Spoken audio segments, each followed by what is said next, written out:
Го отвараме COVID блокот и сите информации кои што се поврзани со моменталната состојба, со прашања кои што вас, драги наши гледачи, ве мачат, стигнаат до нас, а одговор ќе побараме од доктор Илчо Евковски, специјалист по медицина на трудот. Добро утро. Добро утро.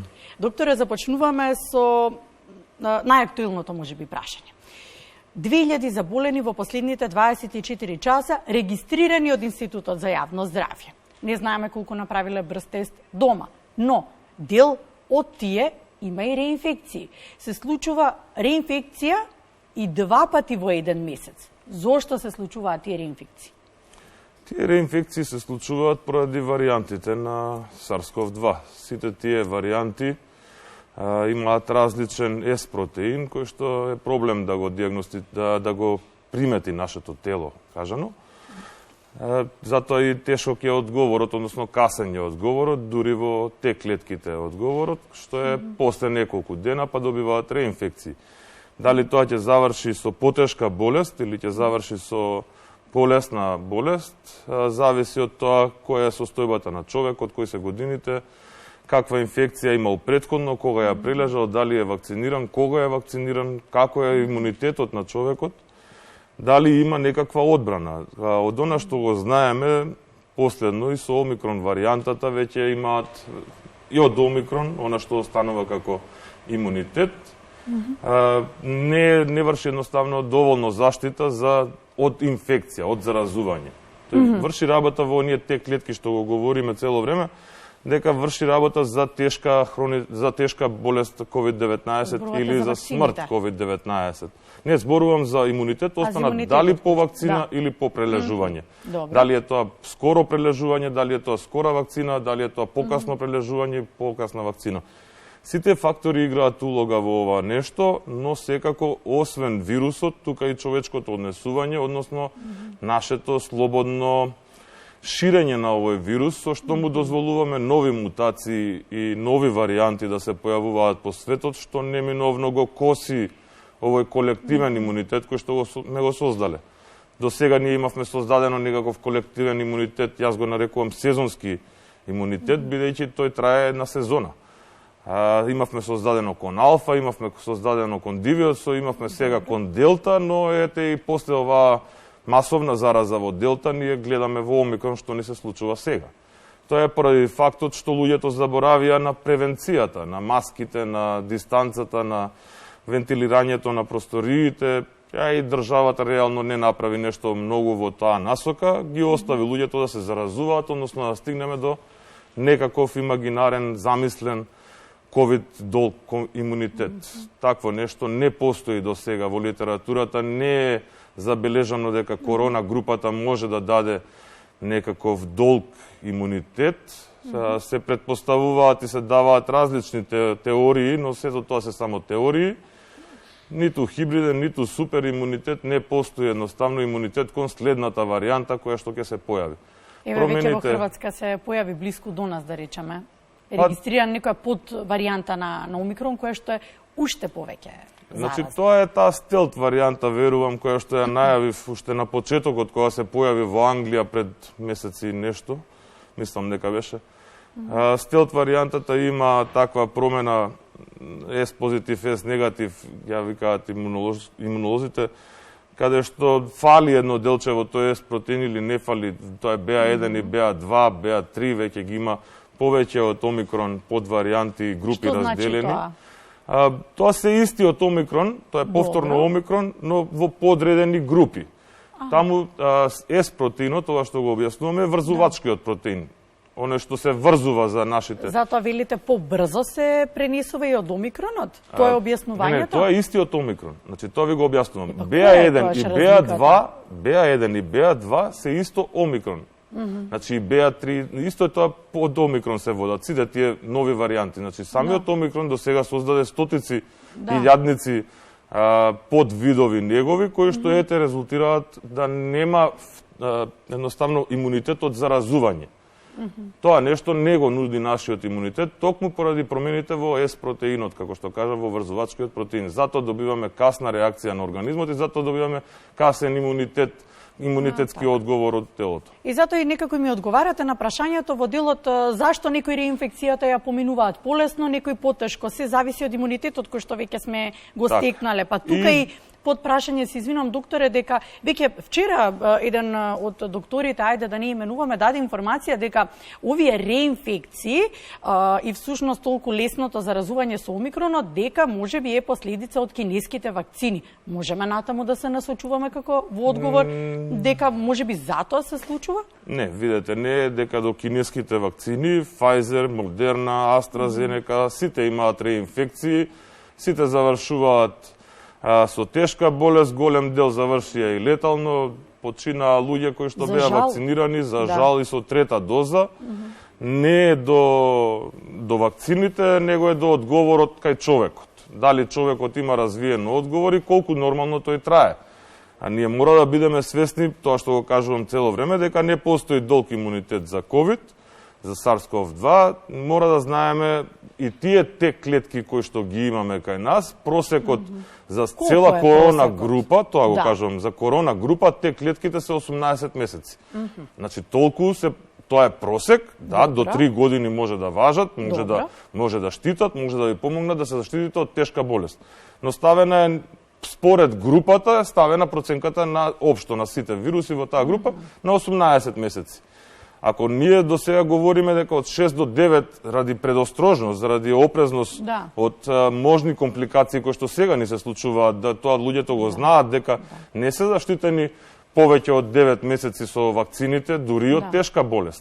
После 9-тиот месец веќе натаму не може да ви гарантираме дека со вакцината или од прележувањето дека ќе имате иста таква симптоматологија дека ќе развиете или помало. Зошто? Токму поради овие варијанти. Како што ќе се појави нова варијанта, таа ќе допре до вас, ќе го избегне имунитетот и ќе го направи проблемот.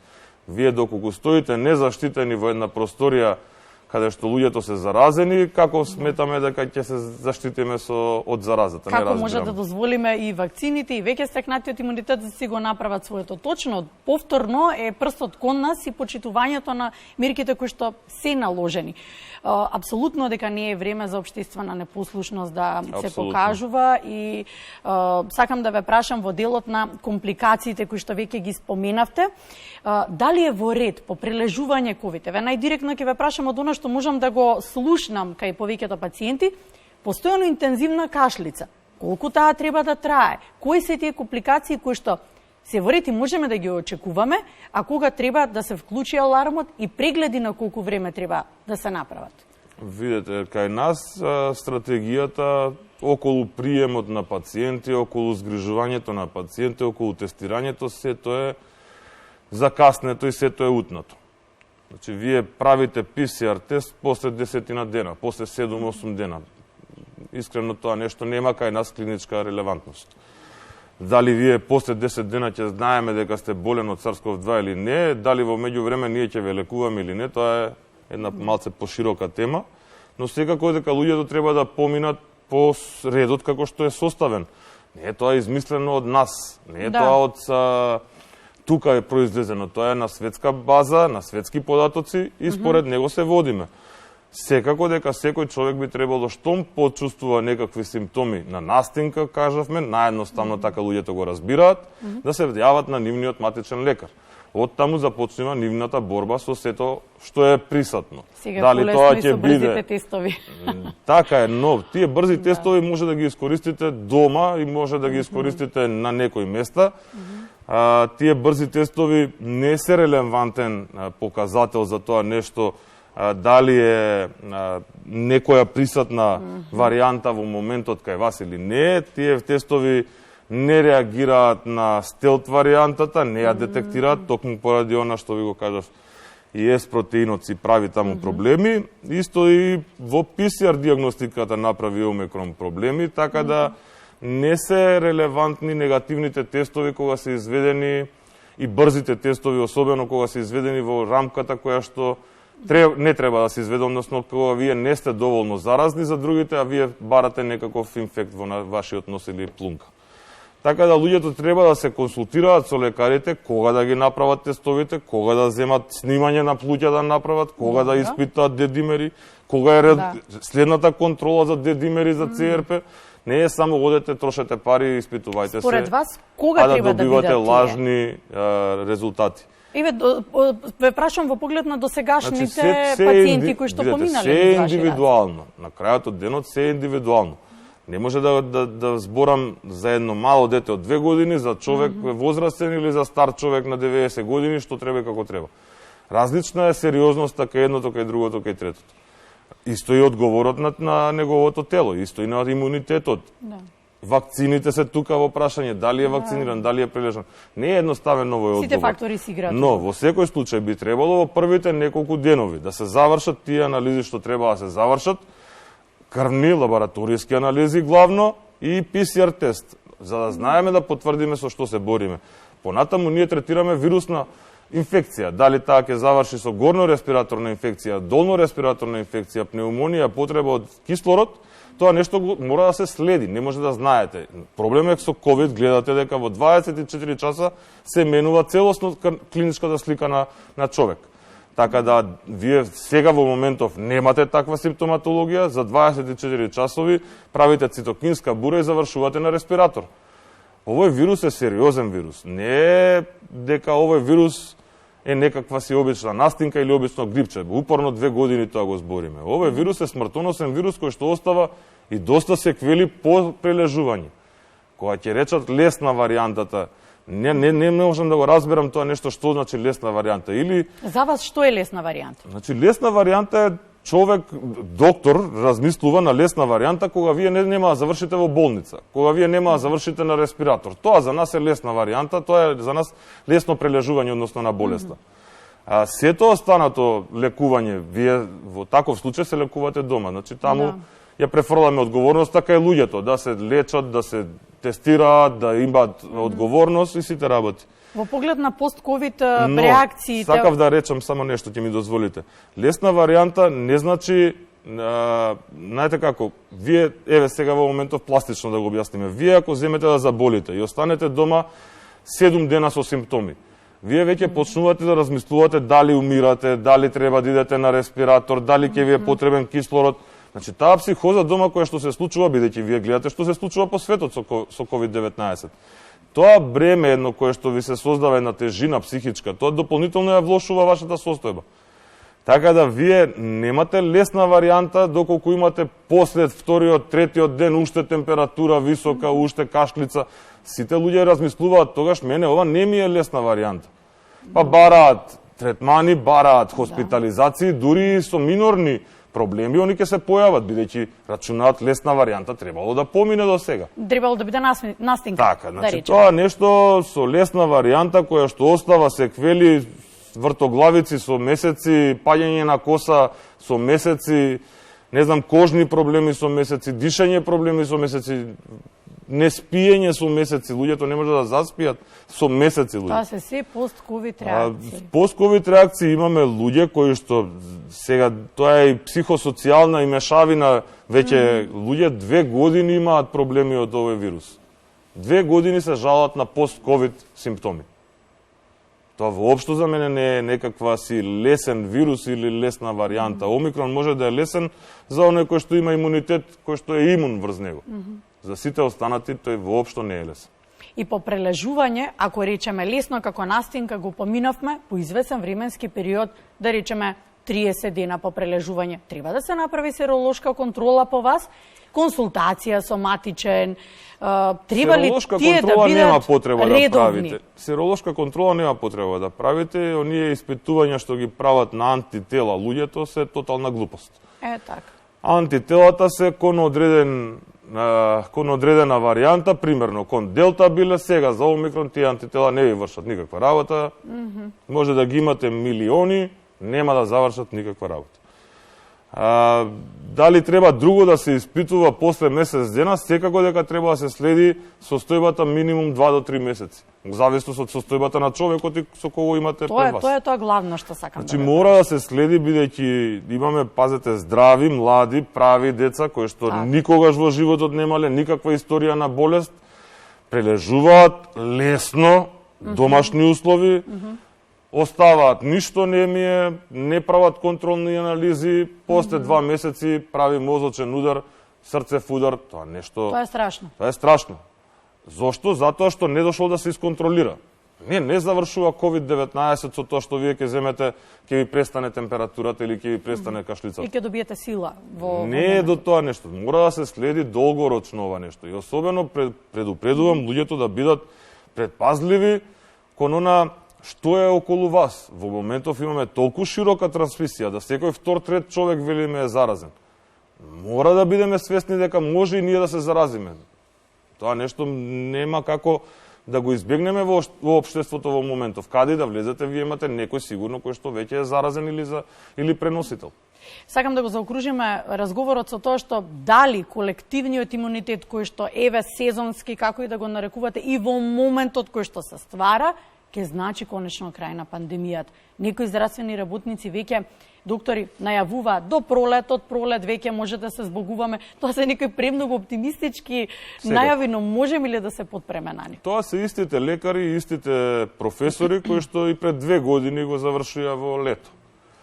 Значи, истото го размислуваат, 2 години тешко менуваат ставови, особено професори, што не би требало да е така, науката е нешто менливо, ако имаш друг доказ, го прифаќаш тој.